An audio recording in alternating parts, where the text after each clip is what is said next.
Welcome to the George Mason Memorial. Dedicated in 2002, this memorial stands as a tribute to a man commonly known as the Forgotten Founder. This memorial site was selected for its close proximity to the Jefferson Memorial, and the site's own history as a previous garden memorial. The design features a larger-than-life-sized bronze statue of George Mason. He is sitting with his legs crossed, looking toward the circular pool and fountain. Mason is surrounded by trees and flower beds to connect with his love of gardens. On either side of the statue are marble walls, both 4 feet high and 12 feet long, with inscribed quotations taken from the Virginia Bill of Rights and from George Mason himself.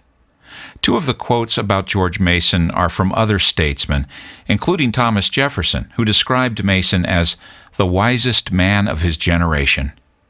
George Washington, his other Virginia plantation friend, regarded Mason as his mentor.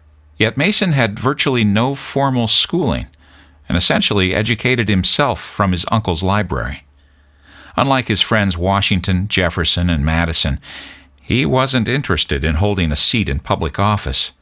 Still, George Mason was considered very influential in the founding of America's independence and very involved in the early formation of the federal government.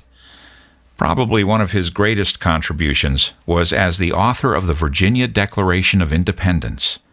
This declaration inspired Thomas Jefferson to write the U.S. Declaration of Independence, and France to write the Declaration of the Rights of Man. Mason was a champion of human rights and individual liberty. His writing influenced the freedom of press, state rights, and the abolishment of slavery, calling it a disgraceful trade. In fact, he refused to sign the U.S. Constitution because it didn't abolish slavery, and because Mason didn't think it gave individuals the necessary protections from the federal government. This ended his friendship with George Washington. But with the adoption of the U.S. Bill of Rights in 1791, Mason finally devoted his heart to the new government. George Mason died the following year in 1792 at his Gunston Hall plantation in Virginia. This concludes our tour presentation on the George Mason Memorial. Want directions to the next stop on the tour? Simply select that landmark listed to the side of the map display and choose the directions option.